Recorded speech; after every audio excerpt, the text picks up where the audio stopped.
আমাদের এক পাশে বসে ফ্যাসিবাদ সার্বভৌমত্ব হরণের চেষ্টা করছে, আমার আর এক পাশে মৌলবাদ যারা ক্ষমতার মোহে অন্ধ হয়ে যাওয়ার চেষ্টা করছে। এদের থেকে সাবধান থাকার জন্য আপনাদের কাছে অনুরোধ। আমরা যখন সুনির্দিষ্টভাবে উপস্থাপন করেছি এটা জুলাই সনদের পার্ট না, তারপরে তারা অন্য পথ অবলম্বন করার চেষ্টা করছেন। আমরা আপনাদের কাছে আহ্বান জানাতে চাই, আপনারা যারা জুলাই যোদ্ধা, যে সন্তানটি শহীদ হয়েছেন আমরা অনুভব করি সে সন্তানটি আমার সন্তান। যে ভাইটি নিহত হয়েছেন আমরা অনুভব করি সে ভাইটি আমার ভাই। যে ভাইটি পা হারিয়েছেন আমরা মনে করি সে ভাই আমার ভাই।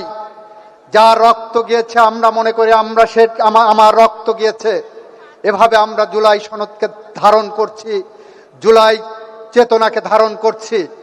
ধারণ করতে যেটা আমরা অনুভব করছি, আমাদের এক পাশে বসে ফ্যাসিবাদ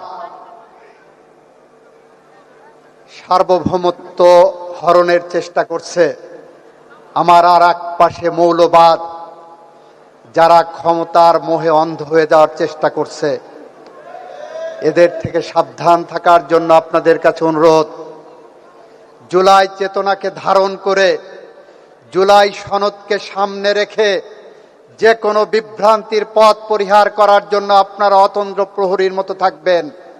তারেক রহমান সামনের কাতারে থেকে আমাদের যে নির্দেশনা দেবেন, মাননীয় প্রধানমন্ত্রীর দেখানো পথ জুলাইয়ের পথ, মাননীয় প্রধানমন্ত্রীর দেখানো পথ জুলাইয়ের স্বপ্ন বাস্তবায়নের পথ। আমরা সেই পথ ধরে এগিয়ে যাব। আমরা বদ্ধপরিকর প্রতিটি জুলাই হত্যাকাণ্ডের বিচার করতে